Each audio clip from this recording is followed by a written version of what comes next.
Jamuna tira vanachari,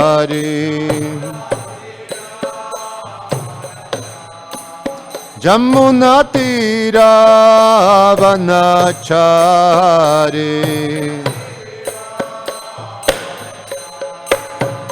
Jaya Radha Madhava Kunja Vihare,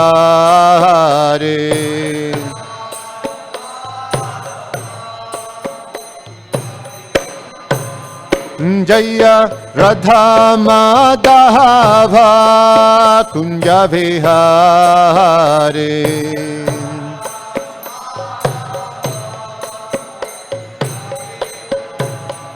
Jaya Gopi Jana Balabha Giribhara Dhare,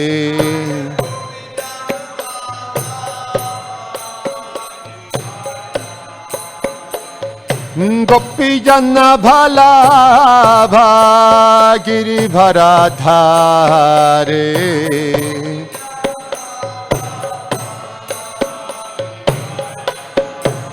Yashoda Nandana Braja Jana Ranjana, Yashoda Nandana Braja Jana Ranjana, Jamuna Tira Vanachare,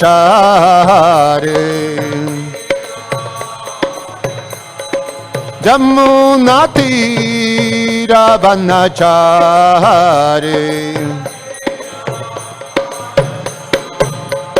Jaya Radha Madhava Kunja Vihare,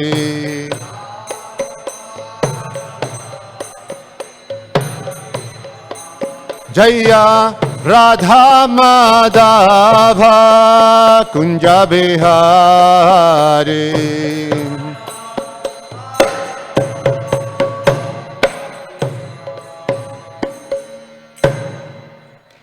Jayam Vishnupad Paramahansa Parivrajagacharya Ashtotara Shatashishimad, His Divine Grace, A.C. Bhaktivedanta Swami, Srila Prabhupada Ki, Ananta Koti Vaishnava Brinda Ki, ISKCON Founder Acharya Srila Prabhupada Ki, Prense Kahosi Krishna Chaitanya Prabhu Nityananda Shri Advaita Gadadhar Shiva Shadi Gaura Bhakta Vrinda Ki, Garantara Srimad Bhagavatam Ki, Nitai Gaura Premanandi.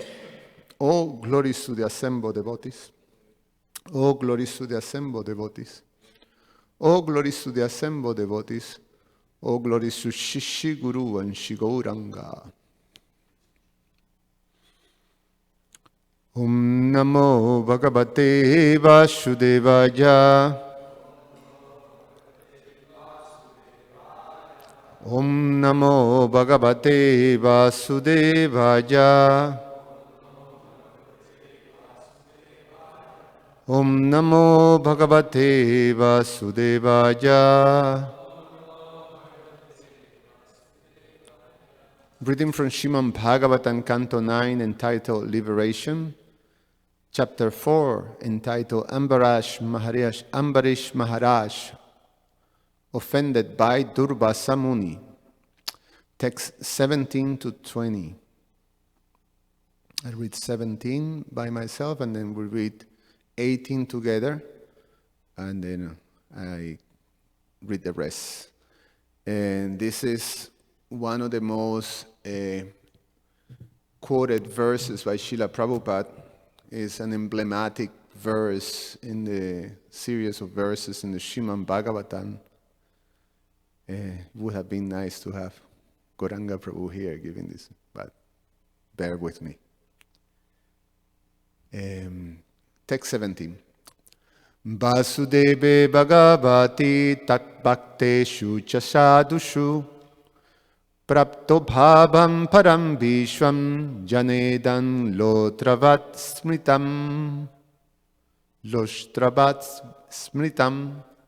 Translation. Maharaj Ambarish was a great devotee of the Supreme Personality of Godhead, Vasudeva, and of the saintly persons who are the Lord's devotees. Because of his devotion, he thought of the entire universe as being as insignificant as a piece of stone. Now, text 18, we read together. Savai mana Krishna padara bindayor Bacham Sibai Kunta Gunarnu Varnane Karao Hare Mandira Marjanadishu Shrutin Chakara Chuta Satkathodaye Sabai Mana Krishna Padara Vindayor Bacham Shibai Kunta Gunarnu Varnane Karao Hare Mandira Marjanadishu Shrutin Chakara Chutat Sat Katha Doje Sabai Mana Krishna Parada Vindayor Bachan Sibai Kunta Gunarnu Varnane Karao Hare Mandira Marjanadishu Shrutin Chakara Chuta Sat Kathodaye. Please chant.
Mukundalinga lajadarshane drishao tadbrita gatra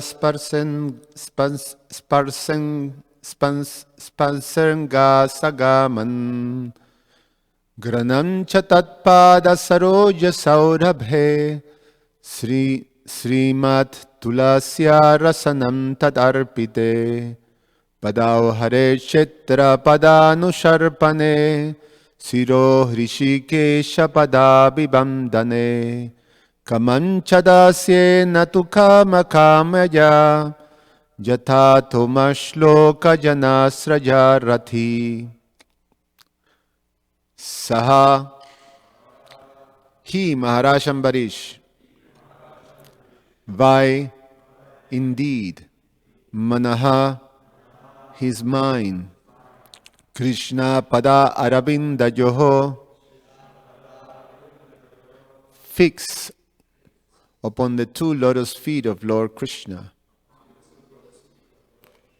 Vachamsi, his words, Vaikuntha Guna Anuvarnane, describing the glories of Krishna. Karao, his two hands, Hare Mandira Marjanada Adishu, in activities like cleansing the temple of Hari, the Supreme Personality of Godhead. Shrutim, his ear, Chakara, engage, Achyuta, of or about Krishna, who never falls down. Satkatha Udaye, in hearing the transcendental narrations. Mukundalinga Alaja Darshane, in seeing the deities and the temples and holy dhams of Mukunda.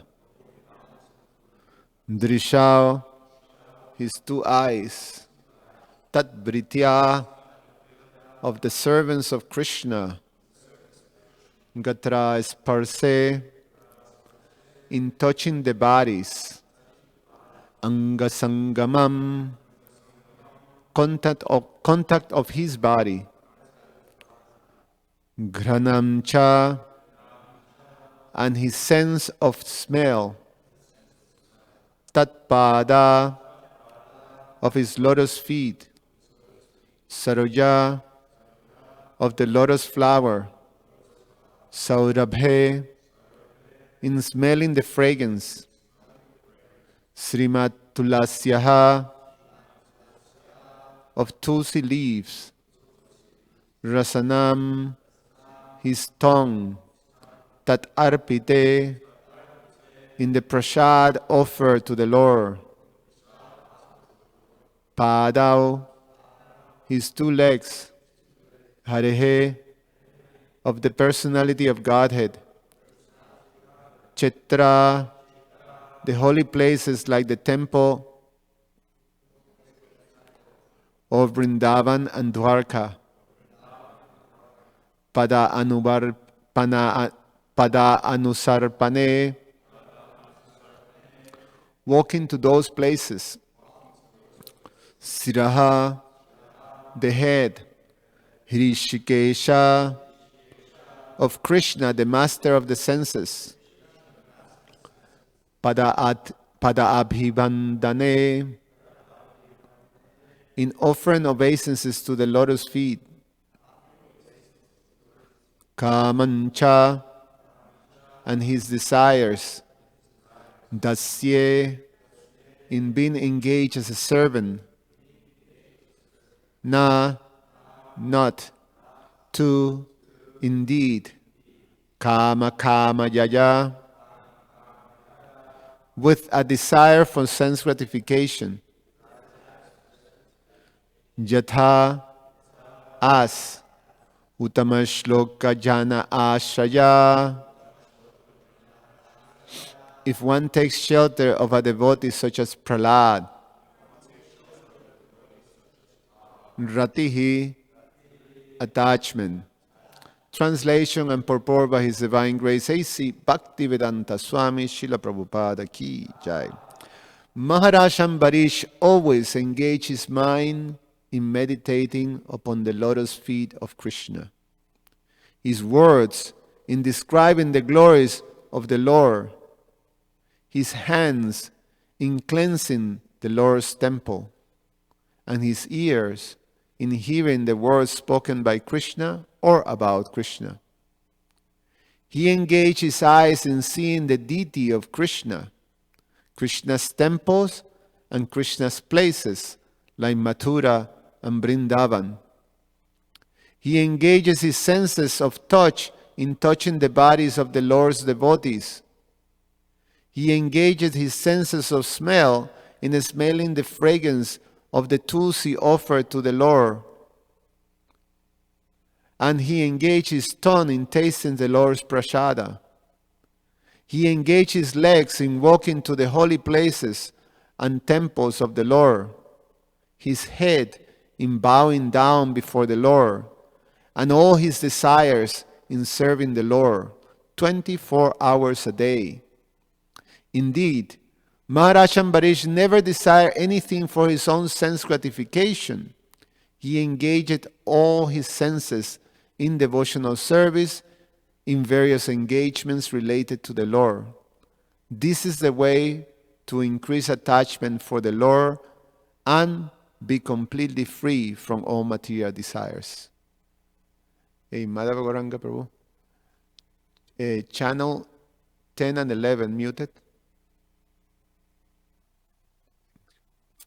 Purport. In Bhagavad Gita 7.1, the Lord recommends Maya Shakta Mana Partan Yoga Junjan Mad Ashayaha. This indicates that one must execute devotional service under the guidance of a devotee or directly under the guidance of the Supreme Personality of Godhead. It is not possible, however, to train oneself without guidance from the spiritual master.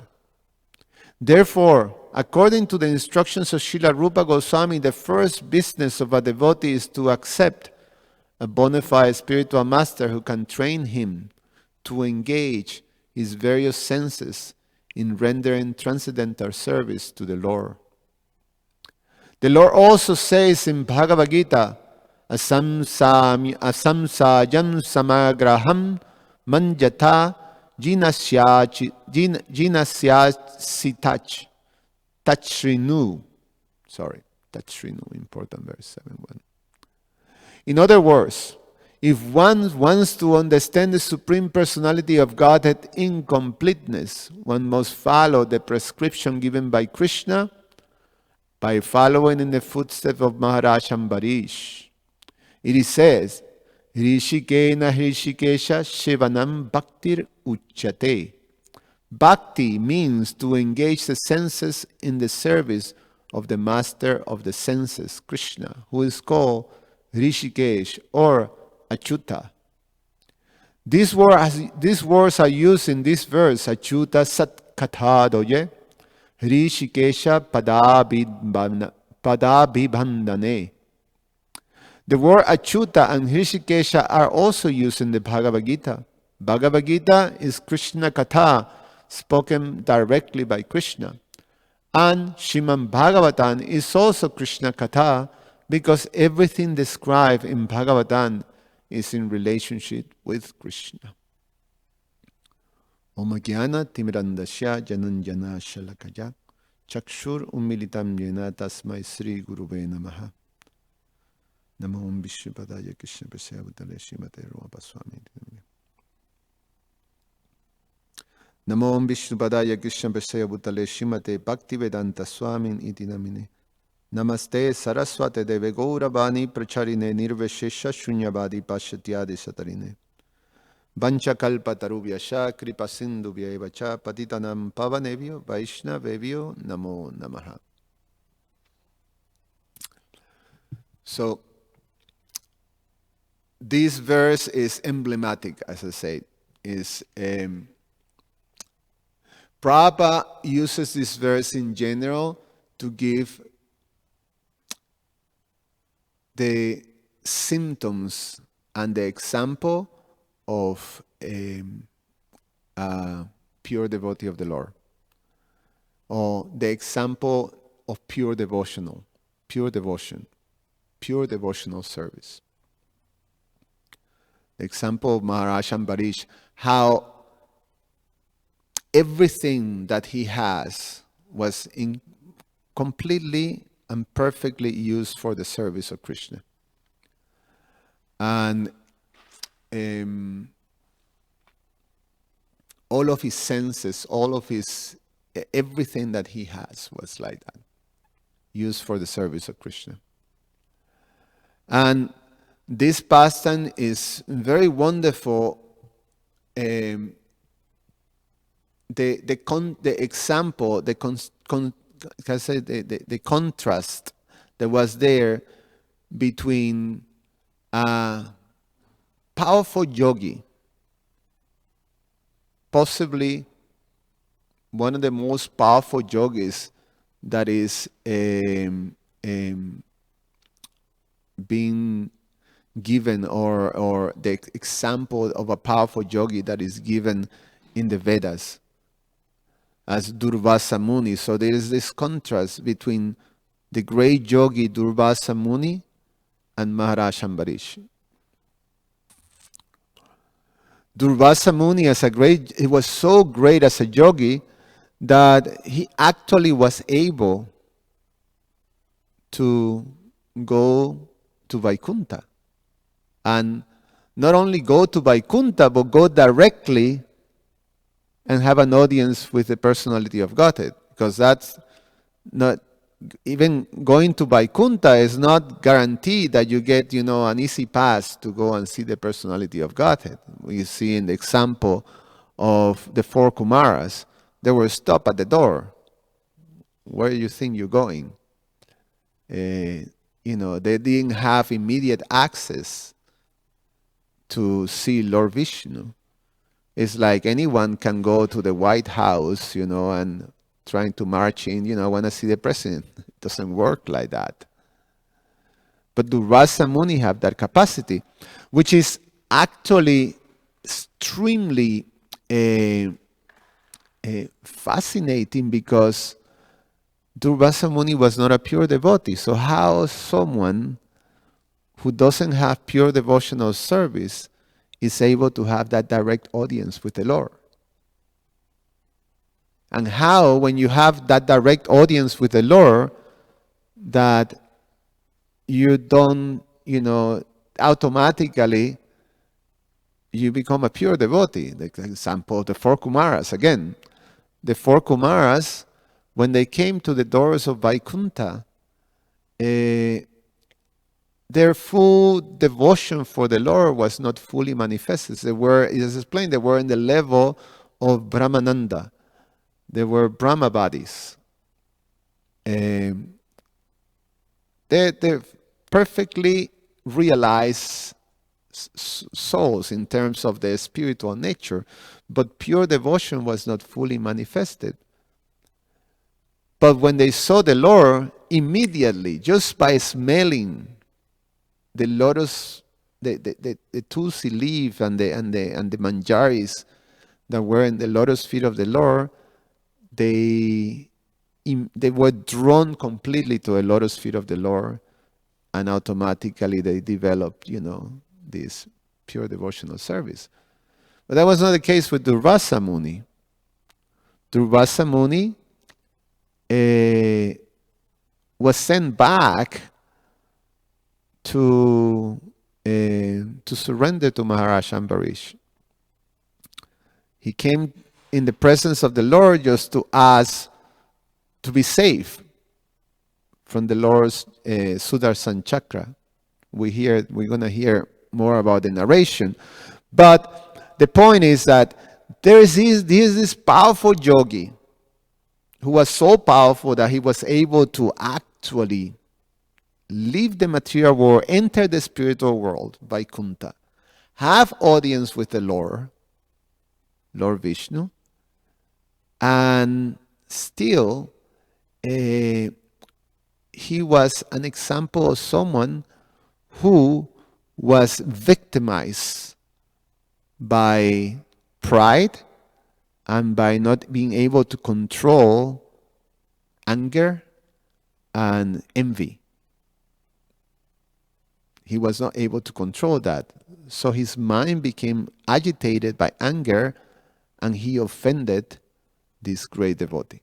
And then we have Maharaj Ambarish, who was a perfect example of a devotee, that in the previous verse it says that even among great devotees is glorified as a as a great personality. And what was his qualification that is highlighted here is how he related to material things. He saw anything material that he possessed as insignificant as a pebble little stone or little pebble in the street. And the remarkable thing is that he had opulences that were beyond imagination. So he didn't regard these opulences as something valuable. In other words, he was very detached. And the detachment that he has came from this example that everything, starting with his mind, Prabhupada always highlight this when he quotes this verse, was in terms of how one is able to be in the position of perfect Krishna consciousness when one's mind is fully engaged in the service of the lotus feet of the Lord. So he quotes, constantly, Savai Mana Krishna Padara Bindayor, that one mind is completely given to the lotus feet of the Lord. And we know in the Bhagavad Gita that the mind is explained as a king of all the senses. It's explained as a sixth sense and is the controller of the senses. So the mind, when Krishna explained to Arjuna in the 6th chapter, the purpose of yoga is to get to the mind, to be able to control the mind. And because once the mind is controlled, then automatically all the senses follows. So when the mind is fully absorbed in service to the lotus feet of the Lord, then automatically everything is perfectly in place. So the example of a pure devotee is when their mind is called stita pragya. Krishna defines that in the Bhagavad Gita. What is the symptom of someone who is fixed in transcendence? Arjuna asks. And then that person who is fixed in transcendence, stita pragya, is someone who can fully control his senses. And Krishna gives the example of the tortoise, right? We remember that from the 2nd chapter of the Bhagavad Gita, that the person who is fully control of his senses, whose mind is perfectly situated in transcendence, then can control his senses and use it automatically. So he can withdraw the senses and fully use them. He can extend his senses and fully use it, and then withdraw it and not use it, according to his discrimination. So, so the mind is at the center of the process of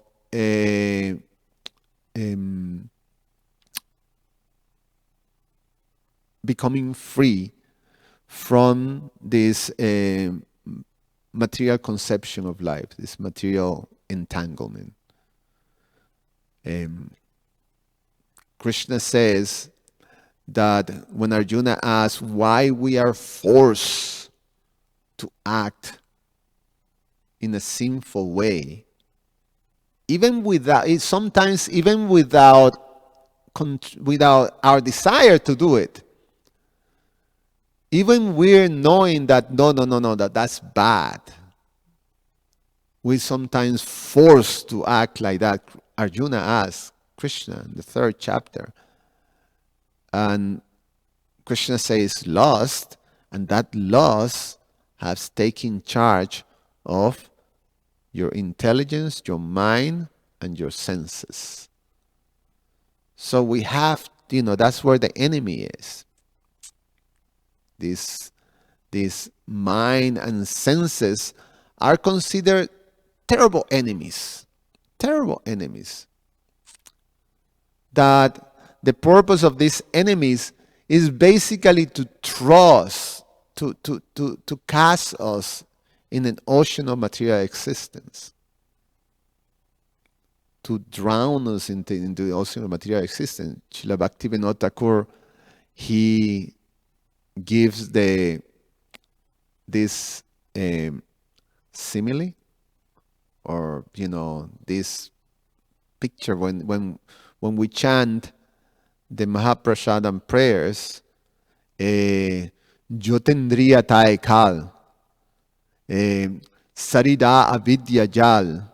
Sarida avidya is this material body, which is this consistent of these senses and this mind and this intelligence, is a place, is when it's conquered by this, is a place of ignorance.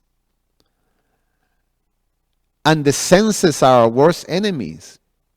The senses and mind are our worst enemies that basically throws jive pele vishaya sagare, this vishaya sagar, this ocean of material existence. That's what we're thrown out by these senses. So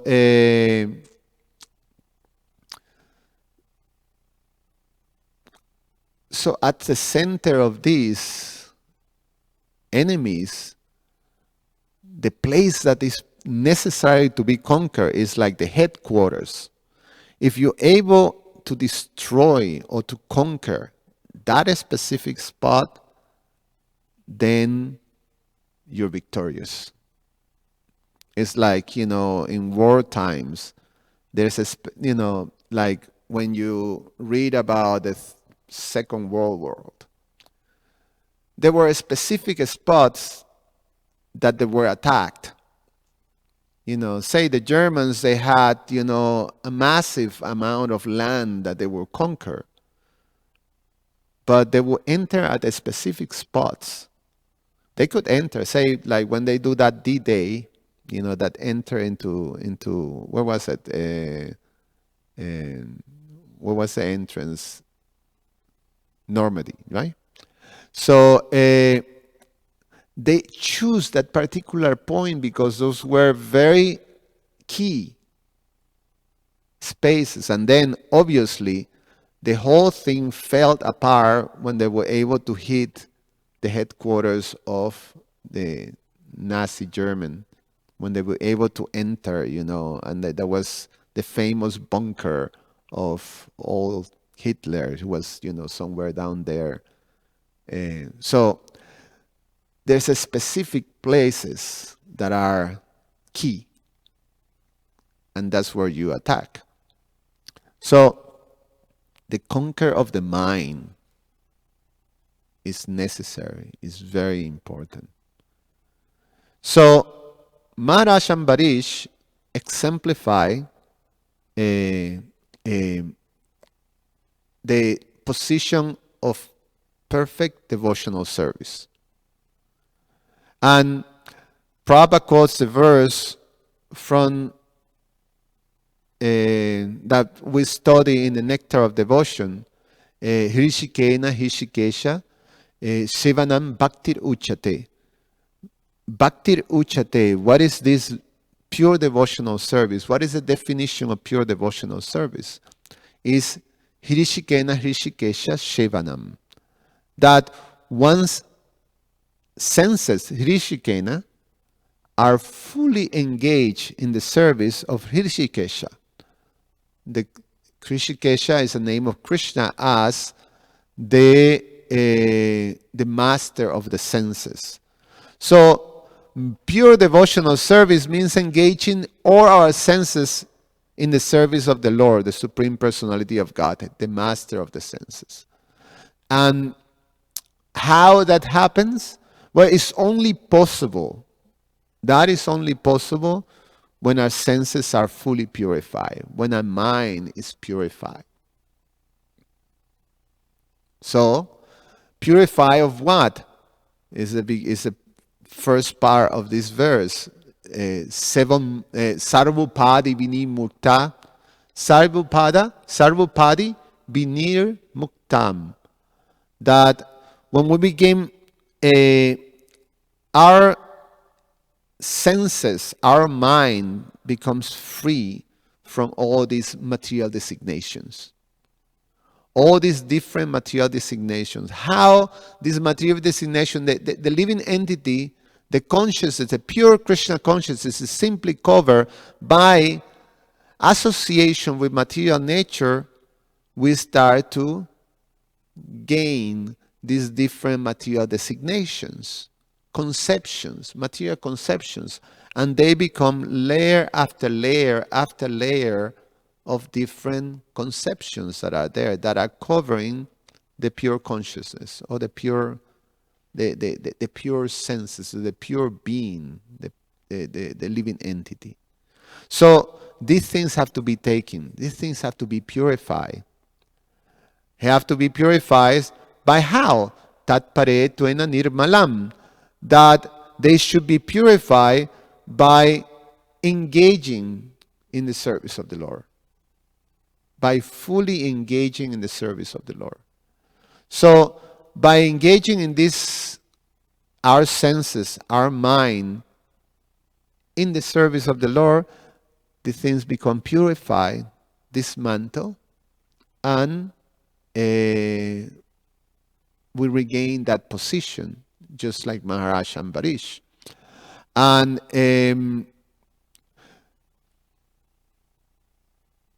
but how we get there, how we get to the position of being able to conquer the mind. When Krishna makes a proposal to Arjuna, Arjuna say, this is impossible, it's very difficult. It's very difficult to being able to conquer the mind. The famous explanation that conquering the mind is like proposing to be able to control the wind. So it's more difficult. And Krishna, throughout the teachings of Krishna and our disciplic succession, give us a strategy to conquer this mind, to get to that point. Just like in war times, there's a strategy to be able to get to the headquarters of the enemy. Sometimes it's almost suicidal to go and attack directly the enemy. One have to go to certain strategy. So the strategy that is given us is this. Also, Srila Rupa Goswami, in the teachings of Lord Chaitanya, he tells us that you start with one area that is very reachable. You start with something that you can conquer, that is doable. Once you hit and conquer that one, then the other ones will follow until you have the capacity to attack all these different places of strategic places in which this material consciousness and laws have taken. You're able to actually attack them simultaneously. You're able to attack the intelligence, the contaminated intelligence. You're able to attack the contaminated mind and the contaminated senses. If you conquer this, and Srila Rupa Goswami give us the seven mukke hijivado. You start with the tongue. Start with that. Start with the tongue. You start with the tongue, understanding that the understanding is that it's impossible actually to do anything Krishna consciousness as long as we have this contamination, as long as this enemy has hold of these places. So we follow that strategy. We start with the tongue. And the tongue, we know the two Prabhupada explains, and we study in the Nectar of Devotion, Srila Rupa Goswami explains that we use the tongue for chanting, vibrating, and for tasting Krishna Prasadam. So these two things, chanting Krishna's glories, Shravanam Kirtanam, and tasting Krishna Prasadam. Now, once we start to be engaged into that, then automatically you attacking all those areas. The intelligence is becoming purified by hearing Krishna Katha. Your mind and senses are becoming purified. Your mind is becoming purified by the effect of this Krishna Katha. And your senses automatically start become purified. Why? Because we engage in the senses in the service of Krishna. Sevam mukke jivado swayam evas puradyada. That with the tongue, the other ones follows. So we start to engage just like Maharaj Ambarish is engaging in all the different senses in serving Krishna. They automatically become purified. Now Prabhupada explains that this is only possible under the shelter and guidance of a devotee. To be able to be engaged like that and guide like that. That is on your own. Without that, you may land as powerful as Durvasa Muni, but ultimately, if you want to become an example of this pastime, if you want to become free from all the dangers of this material world and all the things that what comes out is that you have to surrender to the devotee's lotus feet. So the devotee can teach us and engage us in these activities of pure devotional service. Only the devotee can do. So the devotee engages in hearing and chanting. We sing Mahaprabhu Kirtana Nritya Gita. That my spiritual master engaged me in chanting, hearing and chanting, kirtan. My spiritual master engaged me in cleansing and serving the deities, cleansing the temple, Mandira Marjanado. We sing Sri Vigrahara, Sri Vigrahara, Nityanana, Sringaratan Mandira Marjanado. The spiritual master engages in tasting Krishna Prasadam, Mahaprasadam, in lovingly associating with devotees, and so on. All these activities that are exemplified perfectly by Maharaj Ambarish, we are engaged by the spiritual master. So it's automatically built in the process that we engage of devotional service. And when we start to realize and become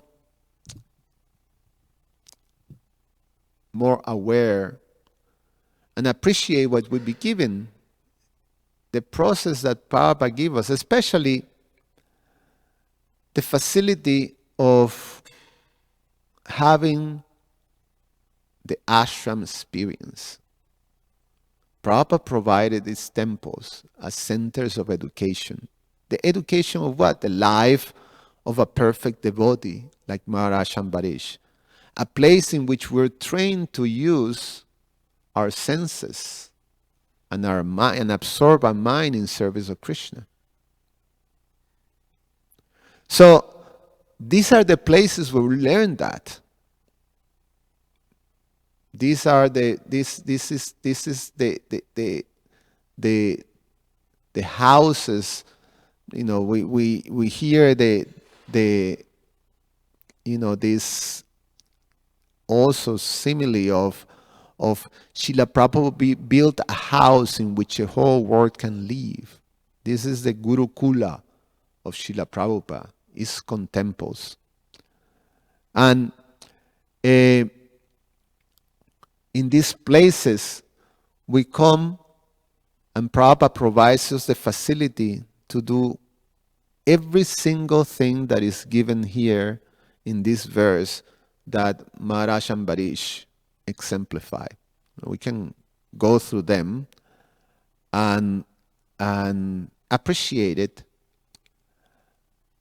and understand that every single aspect, sometimes we take it for granted, but every single aspect of things that we do in these temples is just perfectly synchronized or exemplified in these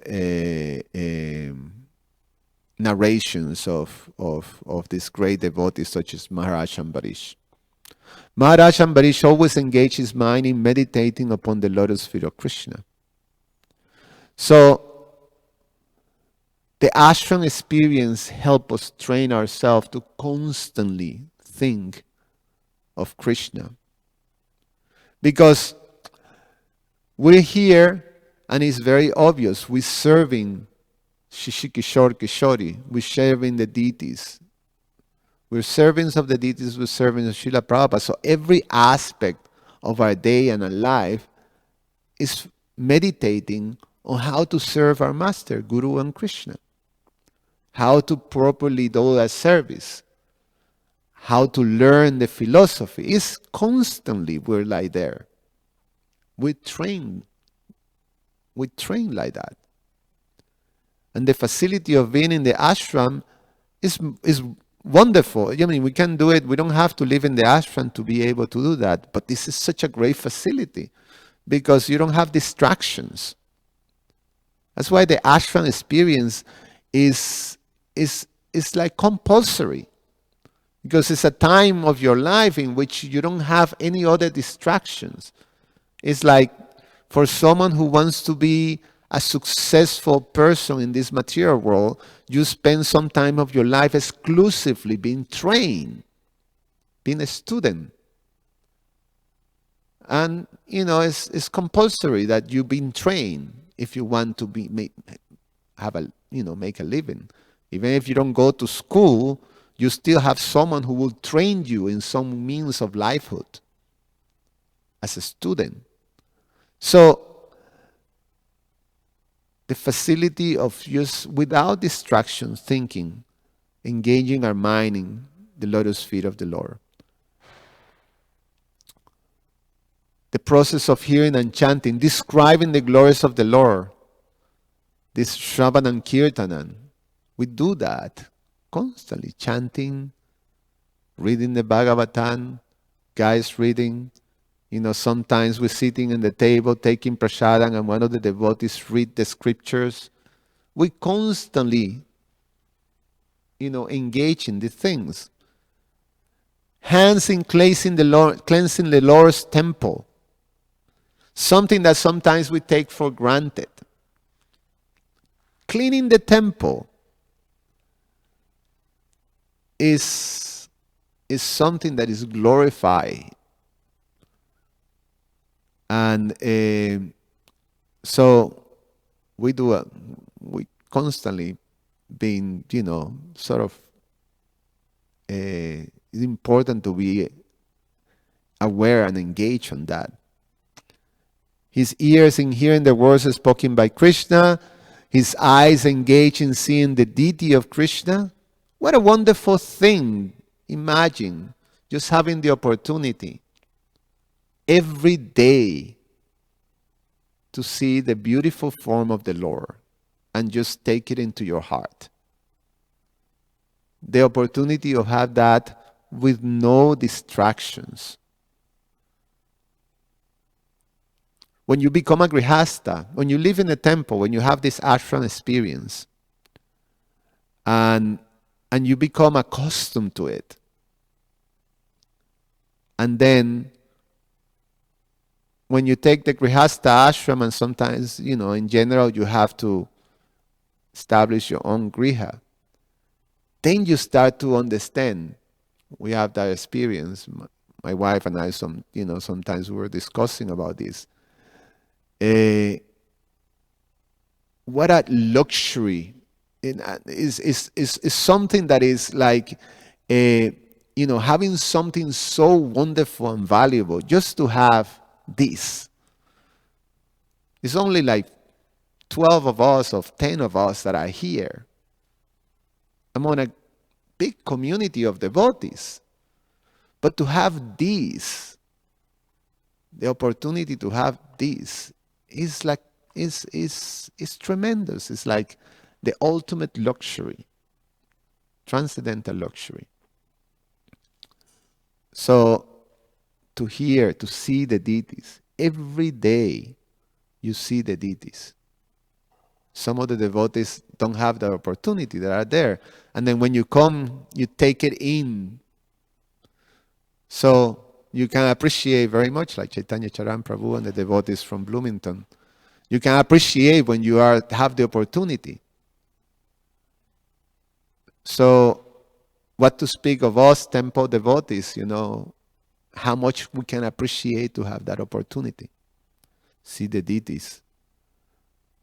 And engaging the senses in touching the bodies of the Lord's devotees. Smelling the fragrance of tulsi offered to the Lord. And the tongue in engaging in tasting Krishna prasadam. What to speak of prasadam here in Kishore Kishori? Kishore Kishori is becoming famous for the prasadam.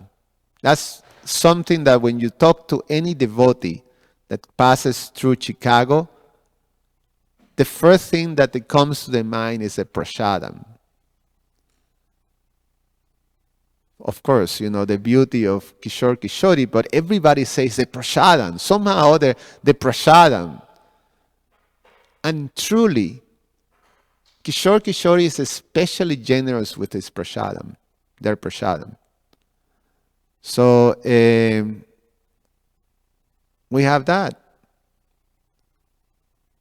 Our legs are engaged in walking to the holy places. Sometimes you have devotees following certain things. The other day, in the middle of winter, Marcel Prabhu was going around the temple barefoot.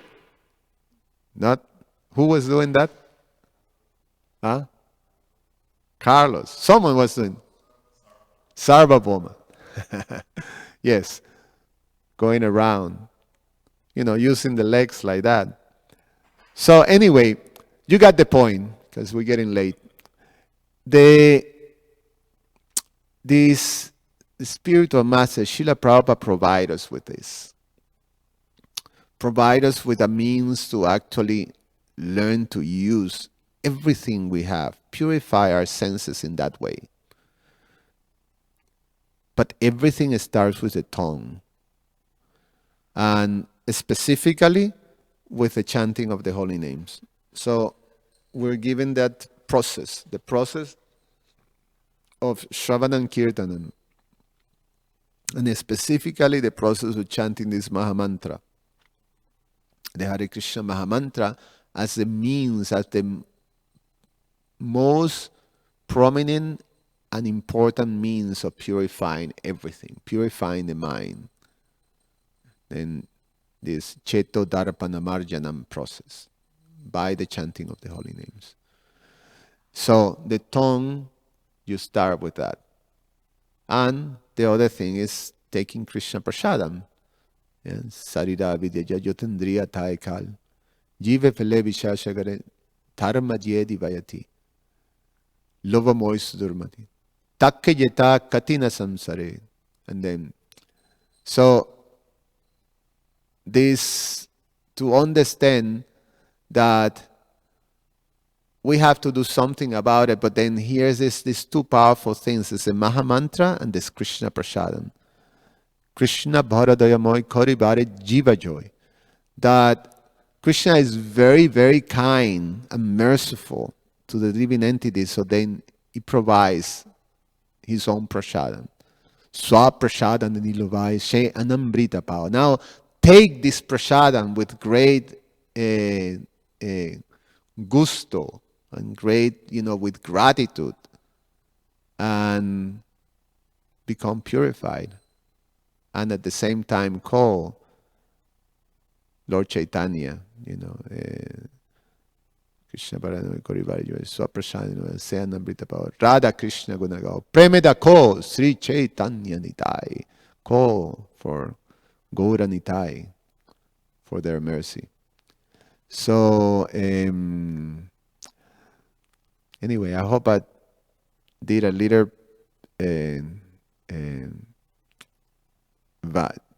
how you say, no, this is such an important verse. It will be, I hope I make justice to it.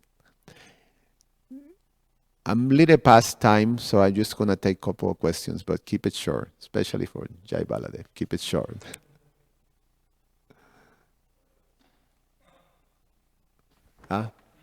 Chaitanya, oh, yeah. Hare Krishna. I have a question about doubt. About what? Doubt. Doubts. Is it part of consciousness, or is it our brain, like, part, or like, where should we put it? Is it illusion, or is it illusion of our brain, or is it like smart consciousness, like where to put it, Doubts, I remember that is a sign of intelligence. Questions and doubts are a sign of the intelligence. So we can see it like that. If there is no doubts, it's only two ways: either that you are perfect, or you are fool, or you are in delusion. So doubts in general is a sign of someone who is trying to understand things, thinking about it. So it's a sign of intelligence. Chaitanya Charan.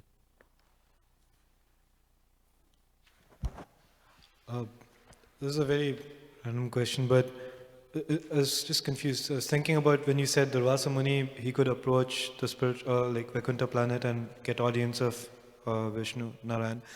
I was just thinking, I recently read that when Garbhodakshay Vishnu enters each universe, where he is, that's also a Vaikuntha. So are they talking about that Vaikuntha, which is still like kind of in the material world, or is it like the spiritual world, which is completely beyond like the Virija river and everything, and that's where the Vasamuni can go? I was just thinking about that. Yeah, I mean, the explanation is that he was flying all over the material world, just trying to find shelter, to be free, and then it's explained he went into Vaikuntha. So,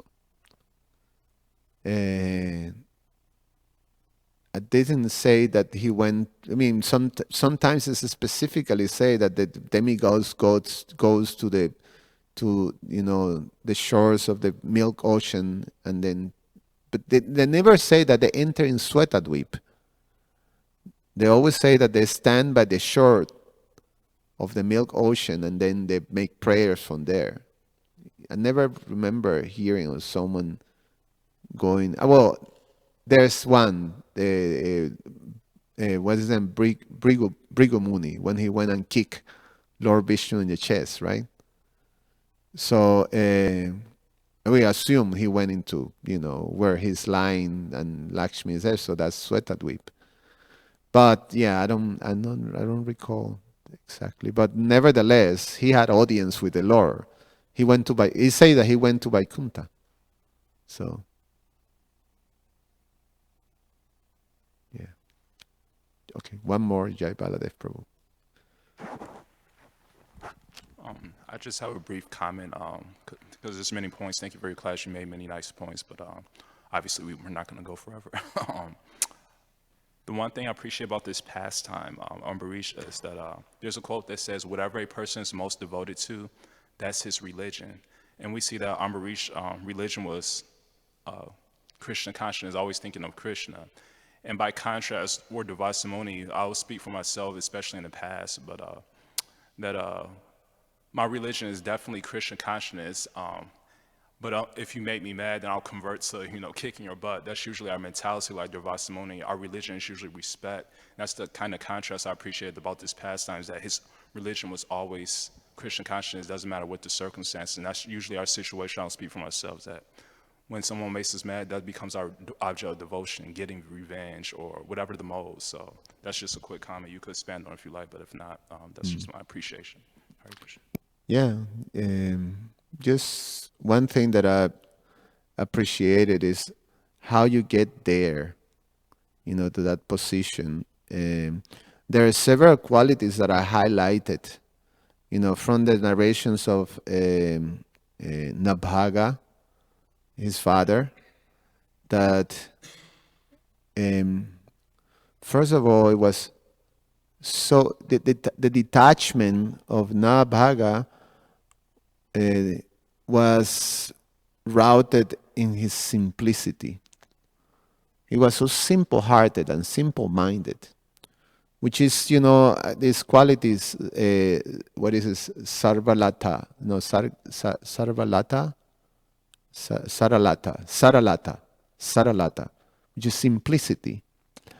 And, this Nabhaga, he was just a simple brahmachari. He was the younger brother he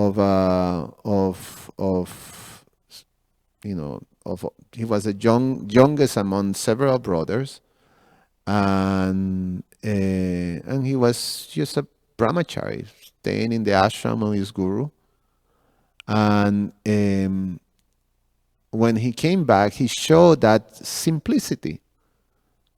And the simplicity means that one thinks on self, like, it's not a great thing, and also one sees that there's a higher authority, so one follows authority, and so he accepted the authority of his elder brothers. He accepted the authority of his father. He accepted the authority of Lord Shiva. Like that, it was a simple-hearted person, and simplicity, that everything was very simple. Krishna is in control, and I just accept with gratitude whatever Krishna gives me situation. So Krishna doesn't want to give me any wealth, that's fine. He accepts with gratitude the thing. Then the father say, no, this is not right. You should do this. Should I do that? And then the sages say, okay, you take this, and say, thank you very much, I take that. Lord Shiva say, no, this is not yours, it's mine. And say, well, they gave it to me. So Lord Shiva say, well, let's ask your father. Okay, let's ask my father. The father say, it's all Lord Shiva. He say, oh, it's all Lord Shiva here, Lord Shiva. Thank you so much. Lord Shiva say, no, I'm very pleased, take it. He take, oh, thank you so much. He takes. So that's simplicity. It's almost like, the basis of this detachment. And that's the same thing that exemplifies Maharaj Ambarish. He was glorified for his how he dealt with everything he had. It's all Krishna's. Krishna is Hrishikesha. He's the owner of everything. So everything should be used for his service. So whatever he gives, whatever he have, it's not his, it's him. So it's a very simple arrangement. So therefore Krishna said, Srila Prabhupada said that the devotees, that this Krishna consciousness process for the simple-hearted is a very simple thing. But when we're complicated we have so many complications in our head, then it becomes a more difficult thing. So anyway, comment on that. I'll stop here. Grantara Srimad Bhagavatam ki jai, Srila Prabhupada ki jai.